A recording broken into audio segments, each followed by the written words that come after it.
Hello, everyone, and welcome back to a very special season of the Blueprint podcast, all about MITRE's 11 strategies of a world-class cybersecurity operations center. With us again, we have authors Carson Zimmerman, Ingrid Parker, and Catherine Nerler. Thank you for joining us again.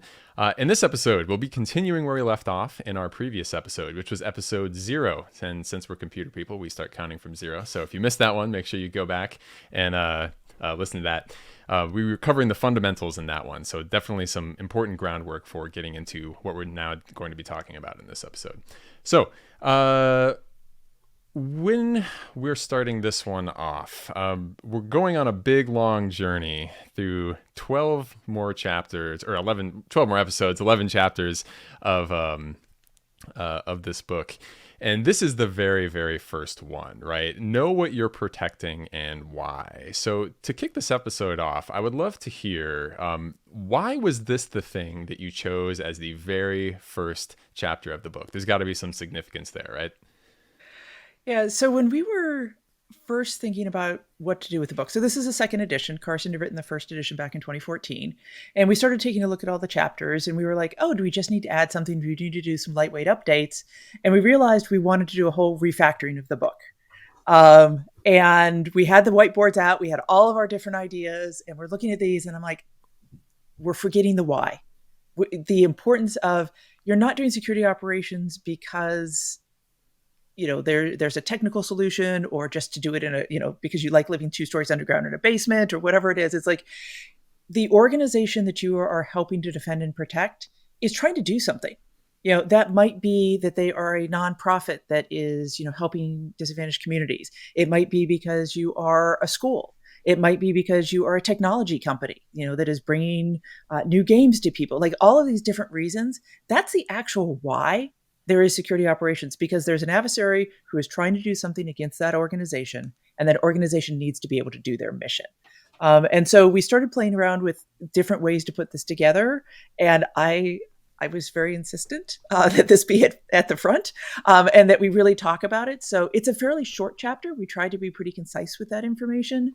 But we really thought it was important that people understand that, when you're looking at those alerts all day, those alerts aren't just pieces of data. They really translate back to what that organization is trying to do. Yeah, I think it's a perfect opening to the book because it gets to one of the things a word I say more than anything else when I'm teaching is prioritization, right? And coming up with why are we doing what we're doing and how do we make sure we are reducing risk, to the highest level that we or reducing it to the lowest level, doing the best amount of impact, the highest amount of impact for what the resources are that we have. So this chapter is kind of all about understanding what do we have and how can we come up with what are the most important pieces of the business and what's going on in it to protect. So situational awareness, right, is kind of the theme of this chapter. Can we start by kind of giving a brief definition of what is situational awareness to you and where does that fit in with the mission of the SOC?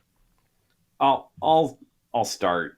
Situational awareness means a lot of different things to a lot of different people. And one of the reasons I'm really glad that we made this the first chapter in second edition, going along with what Ingrid said, is that I think all of us have been in too many conversations around cybersecurity generally and cybersecurity ops with people who are either uninitiated to the space or felt overwhelmed.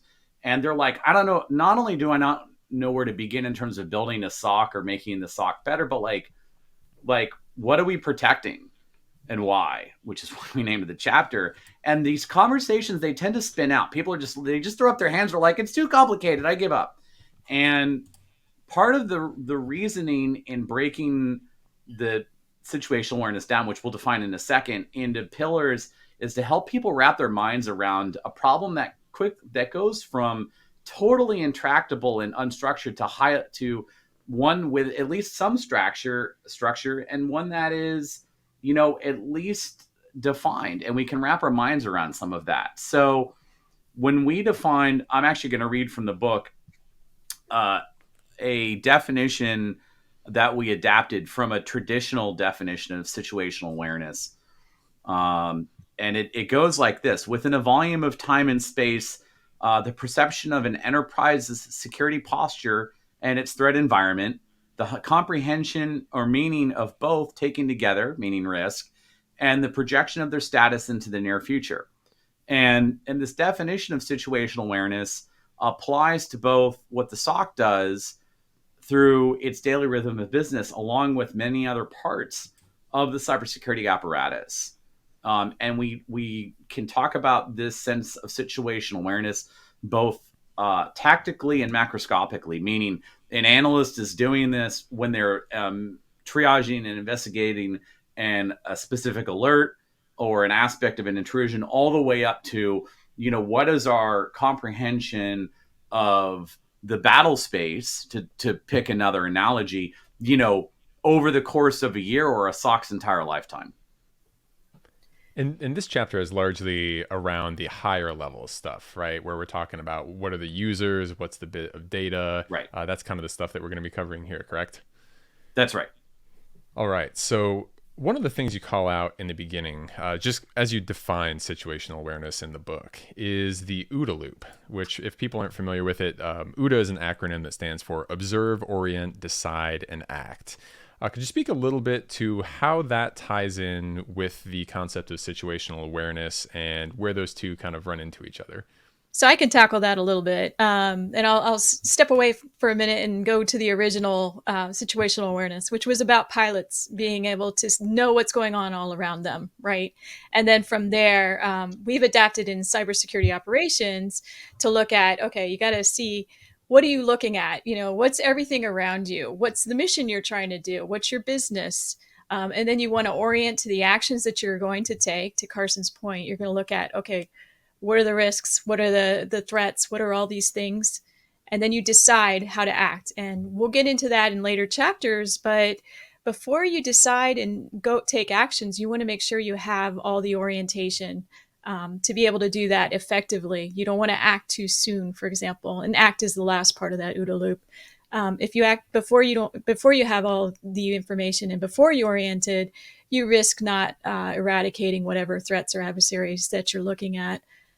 So this came from the Air Force, and we've been using it for many, many years. And yeah, I guess that's my point there. I think there's a lot of really good parallels in the OODA loop and like where it originally came from and working in a SOC. If I can kind of go on a little micro rant of my own, not rant, but explanation of my own, and the way that I phrase this in my mind ties right in with this as well, right? In a SOC, you have to be able to observe what's happening in the environment, right? If you can't see it, there's no way you're going to stop it from happening. Your people have to be trained into interpreting that data that has been now observable and logged at some point. They have to know what to do, and that next decide, like, do I block it? Do I do something else? Who do I talk to? What do I do next? Playbooks, all that kind of stuff. And acting, the being able to actually do those things. I see people like, I know what I want to do, but I'm not allowed to do that. It takes 3 days to get the approval to do that. And in my mind, the OODA loop in ops tempo, right, it comes back to that. If your OODA loop is not going faster than the attackers, you will not be able to succeed, right? So the whole thing just ties back to, if the SOC cannot react at the same speed as the attacker can react, or faster, right? Then there's just going to be an impossibility of getting ahead of them. So I think this is a great way to kind of frame the importance of situational awareness, and it's one of the models that I love talking about as well. So hopefully that aligns with what you were all were thinking about it. It does, and I remembered my other point. So my other point was perfect. this, and it's a mini rant too. A lot of years, I worked in security operations where we were literally in dark rooms. I mean, literally. And it's really an analogy to where we were. We were in the dark. It's like, well, what are the missions and where are they? And, so the OODA loop and situational awareness, I think one of the key points of all of that is knowing what mission and business and where they are and what you need to worry about. I'll pile on. When people first approach this space, they probably have some of the things they've seen in the movies. And right, we all have our favorite hilariously awful hacker movie. I could rattle off many, I won't. Of people, shooting cyber bullets in cyberspace in near real time. And that is so hilariously incorrect so much of the time. One of the things I recommended folks approaching the space new is that they often jump to, speed of response, and I try and back them up. And that's, by the way, one of the reasons why I'm glad we have this chapter is I try to back them up to the both completeness and correctness of understanding all the things. And it's not just the adversary. There's a lot of things here that frankly are pretty mundane and tedious. It's and I'm not getting into it too far yet. And that is, like, for instance, just understanding all the assets in your enterprise. Like, people struggle with this a lot. Yeah, there's a lot of things, stuff that's on like the CIS top, the list and all that kind of stuff, where it's like very basic sounding things, right? Like, know what's in your environment. We're going to talk asset inventory later on in this episode, but things like that, where it's just like eating your vegetables, right? If you don't get the basics right, and you get distracted by the flashy, threat hunting or whatever, right? You can be completely failing on kind of the core of your mission, while feeling like, oh, I'm doing all this advanced work and everything else is kind of truly falling apart, right? So some of this stuff, I think, in my mind, is absolutely like the foundational bricks at the bottom of building a SOC, where if they're not there, like, you might feel like it's going well and you're going to get a harsh surprise at some point in the future. So all very, very important stuff to get into. The section that kind of follows the OODA Loop piece in the book is titled SOC Operating Context, right? And we broke this down into the 5 pillars of situational awareness. So to kick off the conversation around that, I'd love to hear why you picked and what you picked for these 5 pillars, and why those are the 5 that are the most important. Yeah, so if you're looking in the book, figure 5 is kind of what we're addressing right now. And there's a lot of mental models in cybersecurity, a lot of great ways that you can think about this very abstract concept and try and make it a little bit more concrete. And so we actually looked around to try and find one that matched what we were thinking, and didn't see one that quite was addressing what we were trying to address. And so we went back to that whiteboard again. We put a bunch of different ideas on here, drew some different pieces, and we picked really 5 things to think about for that operating context. And so at the core of that is really that mission. And that's going to be what you're trying to prioritize. And really everything feeds into that. And then from there, we built out to say, okay, you have things like your regulations, your policies, you must do X. And especially, many of us have worked on the government side. There's a lot of those that come into play. But certainly if you're a regulated industry, that you're going to have things that you're trying to follow. And so you have to have that. You have to say, this is my auditing, these are my logs, this is how long I have to do retention. All of those things are going to come into play. We also then went into what people think about when they think more of understanding your environment, which is that data and technology. And we actually put data first, because even now, when I think a lot more people understand that data's, what you're looking at, people still think of it from a system perspective. They still say, oh, I'm trying to protect that server or this endpoint or this device. But we really think that data, many people have said this, that data is a really key component of that. So we want to make sure that we were emphasizing that that's all part of your technology environment. We also talked about the users. And I think as we're all seeing that transition to cloud and, software as a service and everything else, identity is becoming so huge in terms of how we're doing our protection. And so you've got that technical element of that identity piece for your users, but then you also have what are your users doing? And we're getting into this a little bit more, but, do you have a bunch of research scientists? Do you have, financial analysts? Do you have different, what are their roles? What are they trying to do? And what can you expect from them because of what they're trying to do? And then finally you have the threat piece. As I think Catherine said in our fundamental section, if you didn't have a threat, none of us would be doing this. None of us would be employed, because there would be nothing to protect against. And so we really took those 5 pieces and in that diagram showed how we think they all relate and add to that operating context. And like with many things, happy if people have other opinions, would love to hear what those other opinions are about what's important. This is just a way that we were trying to show these. and provide something for people to get started about and have that conversation and argue over, because that's part of the fun of cybersecurity is talking about your experiences in your context and how those fit into these models. I'll tack one meta point onto that. If someone's approaching this area new, and I've experienced this several times, they often feel like, oh, I can't start to do security operations till I understand those 5 things. I would actually turn that around and say, one of the SOC's most important jobs is to iteratively improve all 5 of these pillars, right? That's actually one of the things that makes, working in a security operations center kind of cool, is evolving that situational awareness. Not just as the enterprise and threats change, though that is true, but also just deepening their understanding of the landscape themselves. So my advice to folks is, don't feel like this is a prerequisite, rather feel like it's a journey. And I'll say this probably 10 times at least over this series. And that is don't ever feel like you're aiming to be done. You're never done. Done is you have your processes in place to constantly improve. And you can see that in every aspect of operations. This is one of them. Yeah, and I actually wanted to highlight a point as well. I think we don't go into a lot of detail in further chapters about the compliance and legal and regulatory environments and the importance of that. But here's what I've learned.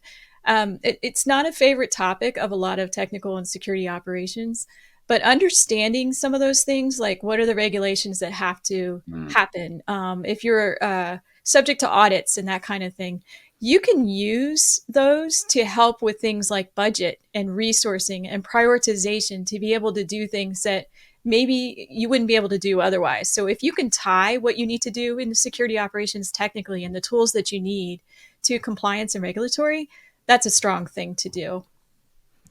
Yeah, so that frames this discussion perfectly. There's a bunch of nuggets of kind of wisdom there that I love. First, just turning this into a mental model, right? I think, as you said, cybersecurity has a lot of mental models, but they are incredibly useful, especially for people who are new. Saying, this is a tough problem, but it kind of looks like this. There's these 5 components to it. There's these 3 things. There's these many steps in the kill chain, right? Whatever direction you want to go with it. It helps people understand and just, put a face to the problem in a way that makes it more tractable, as Carson was saying earlier.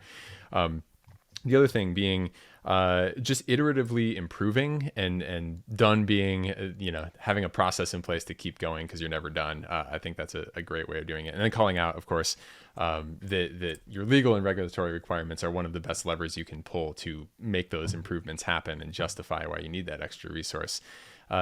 With all that in mind, getting to the very first item on your list of pillars, so the business and the mission pillar.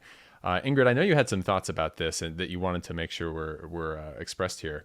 How does understanding the SOC mission and tying that into the greater mission of the business, why is that something you think is so important for everyone to understand? Yeah, so a lot of this comes back to how an analyst has to work. And so if you're getting a piece of information to your SOC and saying, okay, I need to take some action on this. So you're getting, an event, an alert, an external piece of information, you have to make decisions. And those decisions are sometimes really hard to make because you don't understand the context. Like if you actually don't know if your industry, your company has, manufacturing plants in different countries, how are you going to know whether you should even be expecting, network traffic that is going between 2 different locations? If you don't understand whether you've got, different types of relationships with vendors, how are you possibly going to know what you should be expecting in terms of communications? If you've recently done an acquisition, understanding things like, for that acquisition, do they have their own SOC? Are you going to be responsible for monitoring them? How is that transition going to work? What is, we're getting into technology and users and all those pieces as we go through. But if you can understand that business, then you can start to contextualize the things that you're seeing. And without it, you're really going to be flying blind a lot of times. And I found, as I've worked in SOCs, it's sometimes hard to get people to look upwards. Like you get really excited about the data, you get really excited about finding the adversary and doing all these other things. Like that's really cool. And then you get asked to go to this all hands meeting about, whatever's changing in the company. You're like, really, you want me to sit there and listen to our executives for an hour? But it's really important to do that. It's, for the things you're trying to do, for your own career, for your teams, for everything else. And so this is really encouraging people to be curious, understand what that organization does, consider that context, then bring it in and make sure that you're going to be able to use that to be more effective what you're trying to do day to day. Yeah, that's exactly kind of aligns with my experience as well, right? We all kind of want to dive in and get into Wireshark and look at malware and do all that fun stuff. And you're like, I got to read these, like business materials and kind of understand the bigger picture. That's not fun, right? Yeah. So what I wanted to ask about that is, are there any strategies that any of you have come up with where you have been able to make that easier and more exciting and more accessible to the people working in a SOC, especially the newer people, right? Like there's so much institutional knowledge. If you're working for, like my previous company, it was an enormous pharmaceutical organization, 150,000 employees. Like keeping track of that was very, very difficult with so many things going on literally in like 150 different countries. How do we start to summarize that data, make it accessible, and then make people want to stay on top of it? I'll offer a few points. There's a lot of different ways to approach this problem and make progress. And some of it, we talked about it at bit length later in the book. The chapter on communicate, collaborate, share is one of the big pieces. The most successful SOCs I've run into, one of the things that made them so successful was routine partnership with their constituents, their major business stakeholders. And we'll talk about that at length later. So that's one of them. A second is, and we'll talk about this in just a little bit in this episode, is a composite asset inventory and understanding, having a directory of services and business pillars and their connections to the IT assets. And the third is that knowledge base, which can take many different forms that the SOC itself will form. So if you do those things over time, you'll make progress. I would say, parenthetically, some of the most effective analysts I've run into were effective not just because they understood how to analyze data or how to herd cats in an incident, though that was true. Rather, they were effective because they spent a lot of their time trying to understand the context of what they were looking at in the business.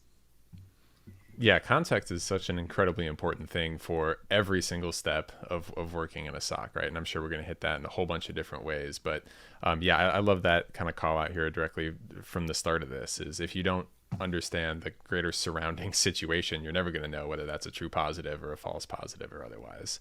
Anything else on the kind of the business or the mission piece of it before we kind of step into the other pieces? Yeah. So what I was going to say, this gets into motivating people. And we also talk about that later in a chapter. I think it's in 4. But motivating people, some analysts like to hear from the business leaders. If you can bring them into the SOC and, let them visit and talk to the staff, that's a cool thing. That doesn't motivate all analysts, though, right? So other analysts might be motivated by other ways of learning about the mission. So, you can play little games, and we've tried a lot of different ways to try to learn the mission of what we're trying to protect. Like bring in a new set of data based on mission, that kind of stuff. So, there's a lot of tidbits that you can employ to bring in mission constantly. And the other thing I would say is it's always changing. So just when you think you understand what the business is and mission, something will shift. Like suddenly they moved partnership into a cloud and you don't know about it, that kind of thing. So that's something to keep in mind. Mission isn't a one and done, just as Carson has said. I did 2 other practical things to hear. One is identifying people in other parts of the organization that are willing to be advocates or willing to be partners with the SOC and provide that information back. And so it's not you as a SOC having to try and keep track of everything that's going on. It's having people in other parts of the company that recognize the importance of saying, hey, by the way, over in our part of the organization, this is happening. And so they're doing that synthesis. They're evaluating everything going on. And then, it's that funnel again. They're saying, oh, here's the 3 things we think you need to know. And so so leveraging others for that. And then also we mentioned this briefly here in this chapter is exercises, like doing those tabletop exercises and having people that are beyond just your SOC organization, who are going to give you the real like impact of, oh, you just decided to, turn off XYZ. By the way, we use that over here for this particular manufacturing thing, or, that runs our gates in this, on this river, or this is past history of I might have recommended shutting down a port and that there was actually in use as they were trying to do transport up and down a river. So these happen. But having those people in the room then to like clarify for you is really, really important. And we're talking about tabletop exercises and other things in Strategy 11 more. But I think those are the ways you create those partnerships and you can make it real for people, is to have people from other parts of the organization engaging with your SOC in these types of activities.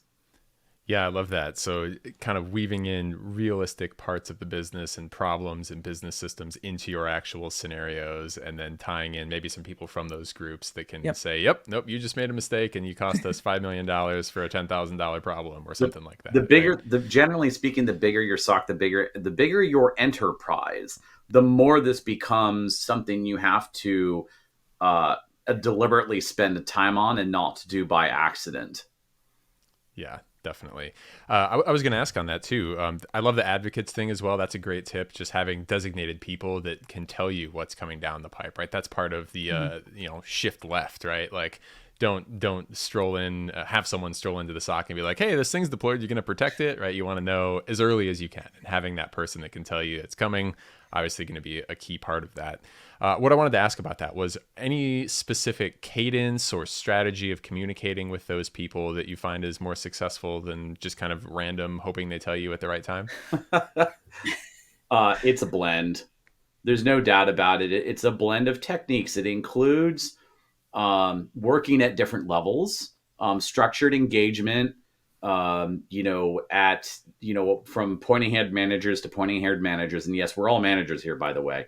So yes, I'm making fun of myself at that level. And it also includes less structured engagement between the analysts, the engineers, the operators, the responders in the SOC, and people roughly at their level elsewhere in the enterprise, critically, both for during incident response. That's where people's minds usually go, but don't just do it then. And we talk about this pretty extensively when we talk later in the book about everything from CTI and hunting and detection engineering to the chapter on communicate, collaborate, share. Think about drawing them in terms of new data sources, building hunt programs, writing detections. And as a matter of fact, this engagement is, in my opinion, the importance of it is increasing in a kind of subtle but really important way. And here's why. Back in the olden days, when all of us were doing security operations, over a decade ago, there was a stronger tendency towards slap a network sensor on it and call it good.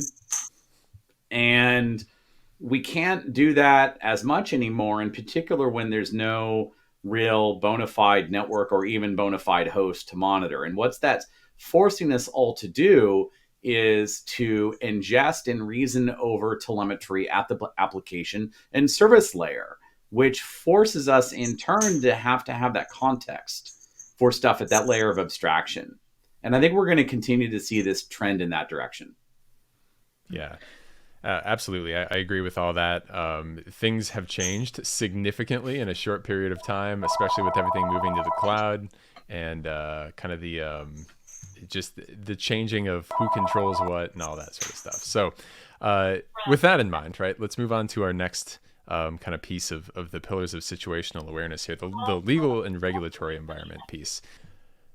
So the next piece of this is the legal and regulatory environment category. We kind of mentioned, obviously, why this is important, right? You don't want to be breaking the law in terms of what you collect and everything else. But where else can we go with this? And how does this drive what a SOC does day to day and what the analysts and really everyone working on the SOC needs to be thinking about as they go through their workday? Yeah, I think where I jump to when I first start thinking about this is honestly data collection and retention. That is the one that the SOC often faces when they think about these pieces. So, what can they collect? How can they collect it? Who has access to see it? How long do you have to keep it? Do you need backups?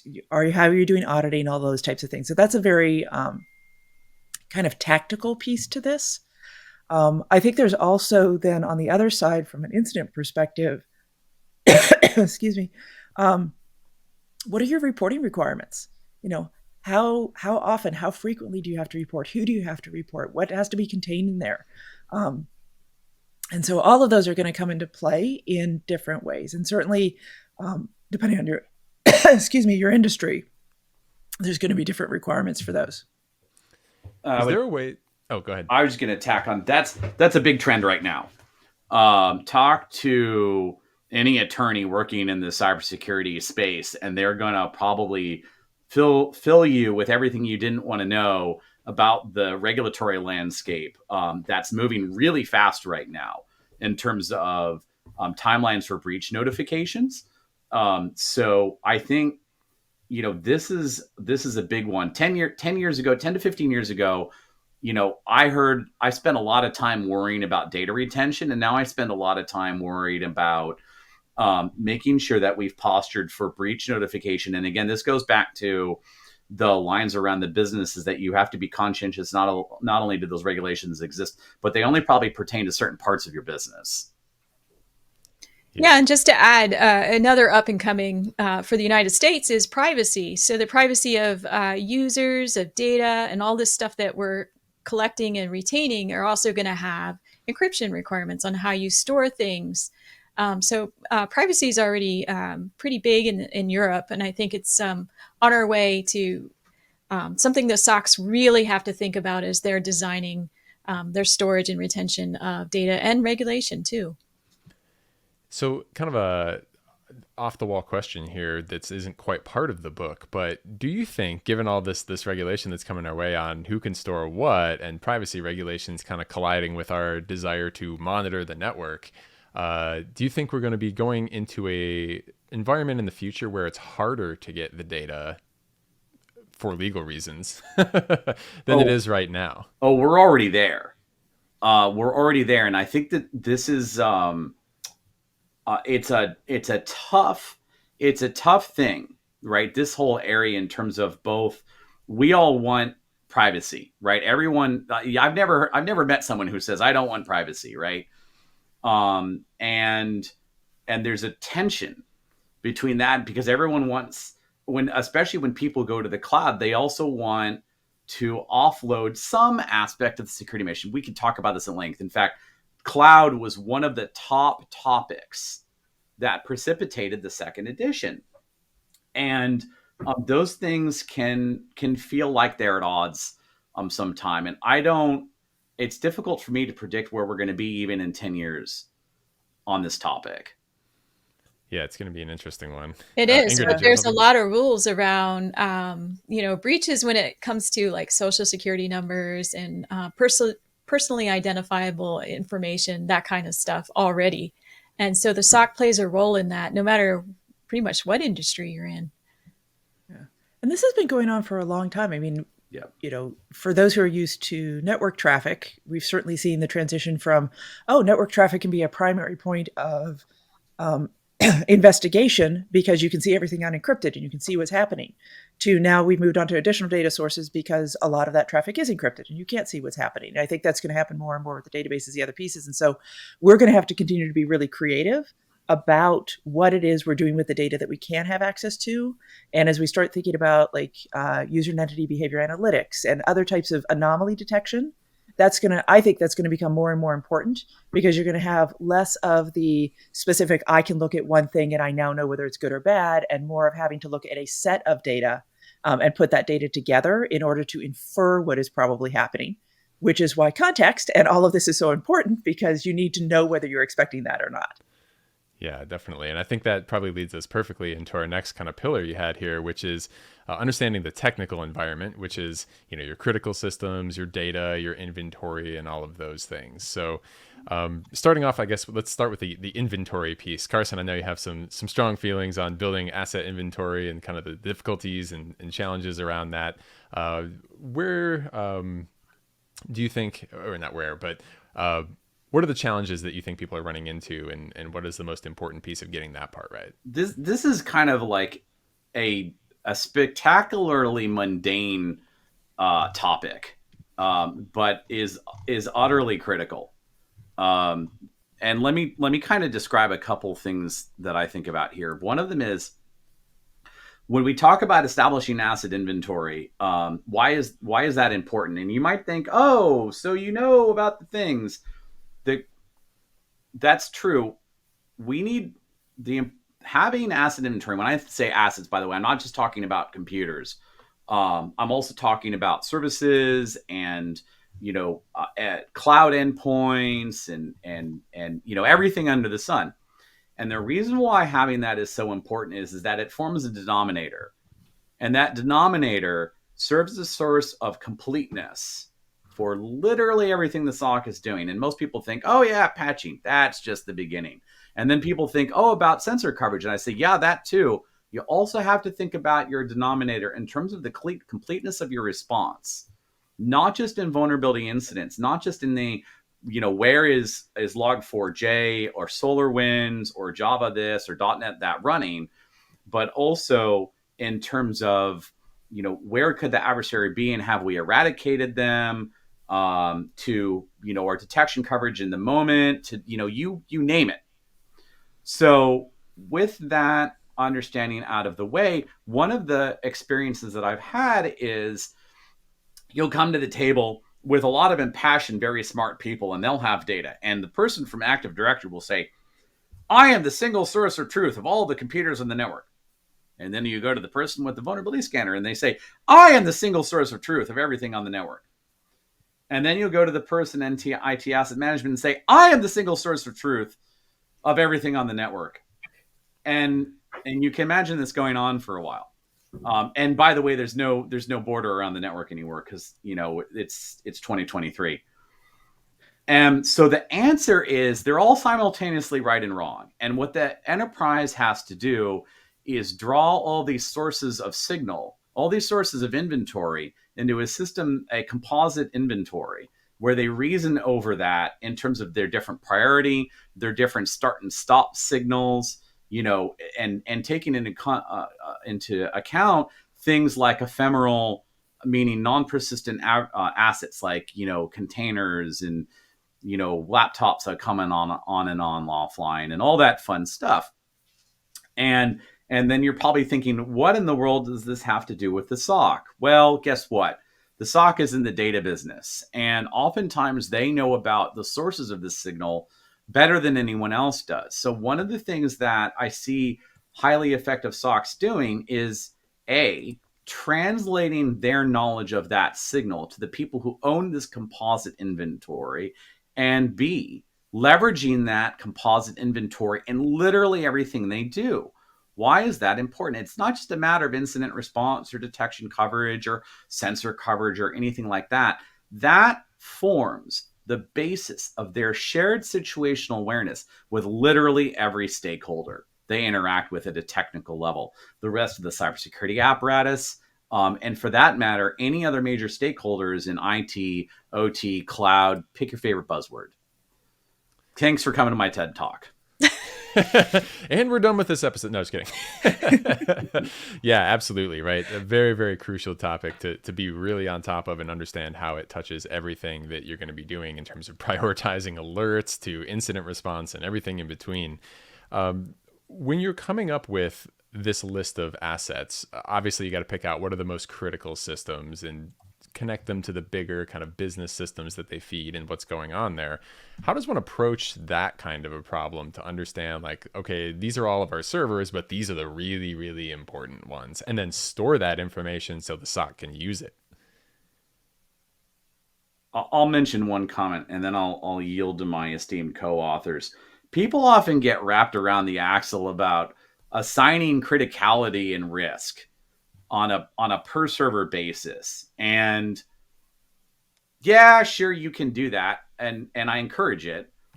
But what is equally, perhaps more meaningful, is backing up and zooming out and assigning business function to that, because then you can have a much richer conversation about what's what and what's why and why is why, right? So being able to associate assets, and for that matter, users and other digital stuff like your data estate, to business functions allows people to have much more meaningful and nuanced conversation about every aspect of, from what detections are we writing to what do we monitor first. Any other kind of thoughts on? So another thing that I've done in the past is kind of collect where I think the important information is. And it's usually based on a conversation that's offhand. Like, oh my gosh, can you believe all the intellectual property for this one little thing is sitting over here? It's like, okay, let me note that so that I know where that asset is and what it's doing, to Carson's point, what kind of business or mission it's doing, right? So that's super important, is prioritizing. So in my mind, if I see something come across that's data or traffic to a particular resource that's important to me, I'll zero in on that. That doesn't always work, but that's just kind of a rule of thumb. Yeah. Oh, go ahead. I was going to say, and I think there's a situation where you can start from some tactical things. So you could start by saying, hey, what do I actually have, in my Active Directory? What do I know from DHCP? What do I know from, my device management systems, those types of things. And ideally, that is something that's going to be a little bit more live, a little bit easier to automate, have some updates to it, those types of things. And then you build knowledge on top of that to say, oh, we've learned about X and it relates to this. And so you try and tie those together. And Carson hit on this, and it's at the end of the strategy as well, and don't try and do it all at once. Find something that you can get repeatedly. You can partner with that organization. They will send you that data, and then build on top of it and do that over time. Do not, from day one of building a SOC, think you have to have all of this in place right to begin with. I'll mention one more thing to solidify Ingrid's point. Some of the best cybersecurity apparatuses I've run into, some of the best SOCs, right, and all their cybersecurity stakeholders, spend roughly as many dev and engineering resources on their composite asset inventory as they do their SIEM. And every people I talked to about this, they looked at me completely stunned, because SIEM and all this data analytics stuff, it gets all the fan for all the ML and AI and pick your favorite buzzword. And because the problem of reconciling both moving asset data and a confluence of different asset signal is business specific and complex, is why, in my opinion, it necessitates, a substantial amount of resourcing. Yeah, it's not an easy thing to do, and I don't have any data to support this, but it feels like it's an exponential problem, right? Like you got 100 computers, that's one level of difficulty, but then you get to 1,000, 10,000, 100,000. Like the different combinations of interactions between those things is just I forget what they call that, but it grows in a geometric kind of a way, right? Where everything can talk to everything else, and the problem and the potential interactions there just become very, very difficult to track. And I think that leads us into our next kind of pillar here. Understand users, user behaviors, and service interactions, right? So we just kind of talked about like what are the systems that are important, but it's not just the system, because the question isn't just, oh, is the system hacked or is it not? It's who are the people that can log into that systems? What are the other services that can log into that systems, or the functional accounts, or whatever you want to call them, right? There's a whole bunch of different ways that something might be threatened on a user, or as a behavior of someone using that system in a way that is bad, even though they're technically allowed to use it, maybe an insider threat scenario. How do we get a hold of and even start to understand, like, all right, these are the people that should be doing these things on those services and servers? So let me jump in, because I have a bridging topic that may get tomatoes thrown at me. I'm not sure here. I'm going to bring up zero trust architectures. So I'll just duck there. So the reason I bring this up is because there are some organizations out there that have decided they're going to move toward this wonderful buzzword of zero trust. And really, when they're doing that, they're not including the security operations, which is a key component of doing zero trust architectures and all of that other stuff. But what I've seen so far is that the SOC hasn't been included in those very primary early discussions on doing zero trust, especially in large environments. And the reason I bring this up is part of the technical environment and understanding that is understanding where is your organization going next with or without you, right? So a lot of times SOCs aren't necessarily seeing what the plans are for IT moving forward. So having those connections becomes more important for future things and things that are being rolled out as we speak moving forward. So yeah, zero trust, which is a combination. You had asked about users and all of that. So it's a combination of understanding the identity, your users and the machines they're using or the VMs or whatever, and also the data. So it brings those three things together. So understanding what your users are and where they are and how they're being identified, on the front end of things is important. I'll yield the floor after the zero trust comment. Catherine, I agree. I'll offer another bridging topic. One of the things that SOCs can potentially fall into a trap. Let me explain. A proportion of the detections that the SOC will perform, particularly in enterprises where there's a large number of not just users, but privileged users doing highly privileged things, will amount to rules and detections that look for users acting in ways that stray from accepted behavior. In cases where a hard rule would be inappropriate. And the trap that they can fall into is becoming a spam cannon of, was that you? Did you mean to do that? Was that you? Was that you? Was that you? And they'll emanate far more signal around those user confirmation activities than they do, and or feel like they need to touch me, and it can be a huge resource drain. So my point in all of this, not skipping too far ahead, is one of the ways to make progress in this area is creating those detection, those hunts around expected and unexpected behaviors, but we also want to be guarded in how we're landing that and how we interact with our constituents. Yeah, building on that, like a common thing I'm seeing now is unexpected travel. So user logs in from one location, user logs in, from another location at the same time, or maybe it's, hey, we haven't seen them log in from this location in X number of days. We saw this a lot over the holidays recently, where we were getting a lot of alerts coming through of, hey, this person normally logs in from Bulgaria and now they're logging in from California. Is that something you expect? And it's like, and so SOCs are spending a lot of time trying to track that sort of thing down. And so having a way to not only have that come in when it is unusual, but then have a way to correlate that with what a user does. So sometimes you won't be able to track this down, like especially during the holidays. But if you know that somebody is a salesperson and that they are likely to be going around the globe, that's going to be very different than maybe your finance person who you would expect to be working from one location. Or this goes back to understanding your context. So are you an organization where everybody comes into the office and they should be coming out of that office environment all the time?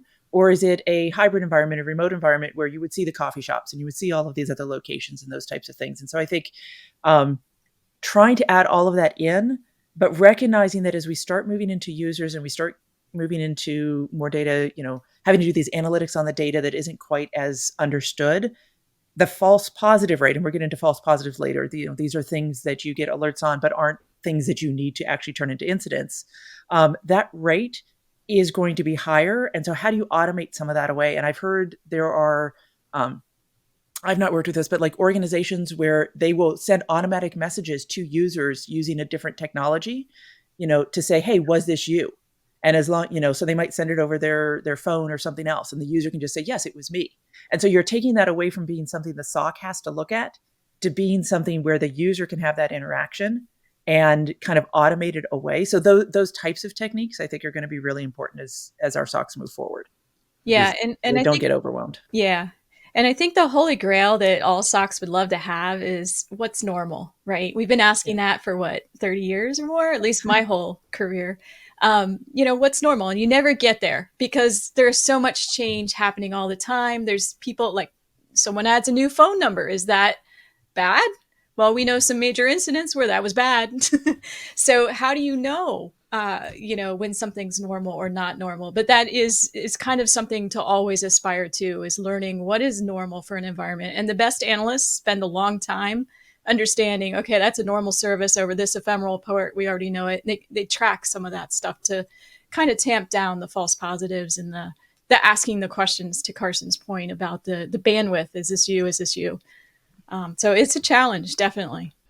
Yeah. So with that, what I was thinking is there's kind of two pieces to that. There is the context building of these people are in these groups, they're salespeople, they travel, and making sure when there's an alert that goes off for those users that there's something that tells that to the analyst, right? And automatically presents that information to them so that they have that context. The other thing I think is just, this is kind of a totally outside of this conversation thus far that we've had, but keeping people on the team for a long time and not having a constant staff turnover will just inherently allow people to build up that institutional knowledge. And the longer they're there, the more like, oh, that's that one part of the network. And they always have that happen. That's that one person. They always upload large files, right? Just a retention piece, I think, is a big part of getting that right. And just keeping people on the team. And the more they know, the better they're going to be really well-tuned anomaly detectors, right? Like true anomaly detectors. So that's something we can talk about when we get to the building the team conversation and all that sort of stuff later on. That covers the user and the user behavior piece. Any thoughts on the service interaction piece of this pillar? How do we track that, or get any kind of, have any tricks for that? I would say it's it, at least to a degree, is a lot of the same. And for what it's worth, that's why we put those service to service interactions in this portion of situational awareness, is that the way we reason over and store and kind of build up that corpus of knowledge looks and feels similar, with some distinctions. Service to service interactions have always been kind of, and perhaps more explicitly, service to service trust is what keeps a lot of people, myself included, up at night. And a big piece of that is, rather than, and then a big piece of, understanding this is, now we've moved from understanding what specific users or groups are doing, but to understanding the service architecture. And, if you have the benefit of having a mature SDLC apparatus where service owners are compelled to write down their threat models or other informations about their services in a place you can get to, that is a huge opportunity here. However, I acknowledge most people don't have that luxury. So, and then it becomes a story of like beg, borrow, steal, like go and talk to your friends. Yeah, and with the nature of attacks we're seeing now, where people are going after identity systems and, golden SAML attacks and all this crazy stuff going on, like, it's something you absolutely need to consider. This thing lets you into that thing, and how everything, authentication works across all these systems that we probably weren't using 5 to 10 years ago. It's still relatively new stuff, and people might not be as good at kind of understanding that and securing it and locking it down. So a whole bunch of stuff to kind of think of there. In that category. The final pillar that you had here is understanding the threat. We're going to talk in depth more about CTI, but as it pertains to this particular chapter, what do you think are the most salient points of situational awareness as it comes to understanding the threats that are out there? I guess I'll go. I think that the most important thing to know is that you have threats. Right. And there's some organizations, the security operations folks usually know there's threats, and they usually know what they are to some extent. The leadership also needs to be aware of what the threats are. I think that's an important point of this chapter, is making sure you have this interaction and hopefully ongoing dialogue with your stakeholders and your leadership to understand, no, we really do have some leadership I mean, we really do have some threats that the leadership needs to be aware of and some real adversaries. And to characterize some of the incidents that you've had over time, studying some of the incidents you've had can help you understand, okay, this is what we've been up against in the past. It may not necessarily be what's in the future, but at least you have kind of a trend to look at moving forward. So, building from what Catherine was saying, I've seen with some SOCs, they focus on external threat intelligence first, and they think, oh, that's where we have to go. We have to get a feed in. We have to do, get this data from others. And I really want to emphasize the point she was bringing up of look to your own organization to start with. Especially your organization will have likely had incidents. They have things that you can learn from. That's going to give you a feel for what types of threats are out there, what kind of categories you're interested in. Are you seeing a lot of commodity malware? Do you have, more advanced actors that are in your environment? Build from that, and then you can start adding in, other pieces. And so, CTI, I think for some SOC analysts is still cyber threat intelligence is still kind of a like, oh, that's something different. That's a mystery. That's other pieces. But we're starting to see more of that come together, whether that function is actually within the SOC or somewhere else. I think there's starting to be a lot more understanding of the types of information that you need to get from threat intelligence to actually be actionable in the SOC. And that's something to think about as well, is that cyber threat intelligence sometimes is seen as this very high level country to country type of discussion. And really, you can get down to more operational, more tactical discussions, things where you can actually look at the tactics, techniques, and procedures, and provide that information in a way that the SOC can truly do something with it. And so we're jumping into all of that with Strategy 6, which is a cyber threat intelligence strategy. But it's definitely, as we keep saying, if you didn't have the adversary, we wouldn't be doing this. Yep. And I love the way you broke it down kind of in this section too, and just like the very basic pieces of like, what about the constituency might be of interest to an adversary, right? Think about, if you were an attacker, what would you steal from your organization, and start there, right? Go read some reports in the news. Go think about what has actually happened to people like you or actually your org in the past. It doesn't have to be this incredibly complex academic exercise. It can be a very practical, like, hey, we've seen this attack before. We need to make sure that same thing doesn't happen again, because clearly it's a realistic threat that we might face. So I love taking that kind of approach. I'll add a couple of things there, which, we'll return to in a couple of the later chapters. One of them is when we think about the threat and the scope of the threats we need to comprehend, it's worth mentioning that we should be constantly thinking about insider threat and actors who have compromised our own legitimate user accounts. And we also think about fraud and abuse. And I don't just mean fraud perpetrated by internal employees, particularly if the enterprise offers any kind of service to anyone else, right? And anything that looks or smells like a cloud service or anything as a service. That is a place where SOCs may be running towards very rapidly because they weren't previously recognized as an area of investment and may suddenly become a major problem for the business. Yeah, it's definitely a changing game, but it's something that's super intimidating for a lot of people. That kind of gets to our kind of final piece here, which is the last section of this chapter, which is building awareness over time. You had already mentioned a couple of times, it's like, it doesn't have to be perfect, right? Do what you can with what you have at the situation that you're presented with at any given time in the SOC. Obviously, we are looking to build up as much knowledge as we can in as short of a time as possible. Any kind of closing thoughts on how and what we should prioritize if you were building a SOC from like zero? I can offer one example. It's about building momentum and about building rhythm. One of the best ways that I can see a SOC that feels overwhelmed make progress in this area is expend a measured amount of resources on getting good at a service or set of services or set of users that the SOC has reason to be concerned about. And that concern might be based on past incidents, CTI, hunts, wild speculation, hopefully not wild speculation.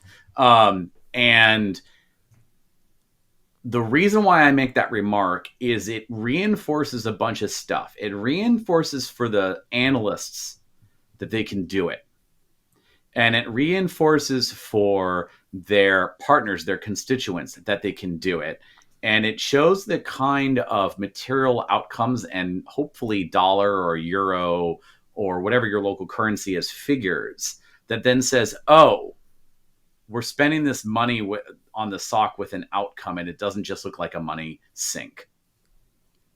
Yeah, I love that. Getting those like established wins, giving people that confidence as they start to build up, I think is really, really important as well. Any other thoughts on the kind of building awareness over time that we haven't covered so far? Or anything from this chapter? Yeah, I just want to reemphasize the automate where you can, create those connections to things where you are not having to manually go in and update a spreadsheet.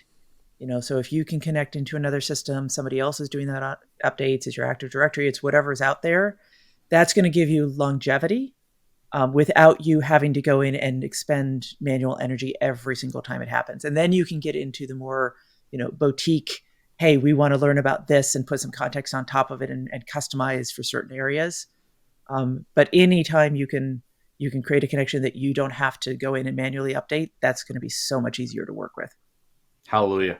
Yeah, and prioritize what your assets are that you're looking at. You can't look at everything. So really back to that composite inventory, super important to have that, and super important to choose where are your business jewels kept in your environment. Yeah, absolutely. I think that might be perfect place to end it, right? Know what you have, protecting, what you know, or knowing what you're protecting and why, right? Ultimately bring it right back around to the title of the chapter there. So anything to close up here? Any final thoughts on, as a result of what's in this chapter, what people should say, like, hey, do I have this? Do I have that?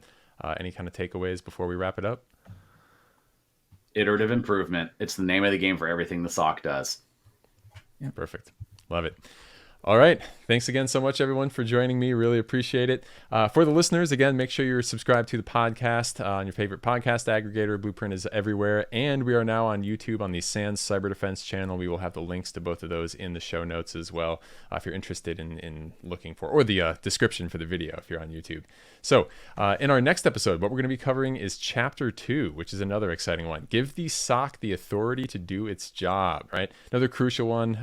Any SOC that isn't empowered to do what it needs to do is not going to be effective. So this is one you're not going to want to miss. Thanks again for listening, everyone, and we'll catch you on the next episode of Blueprint.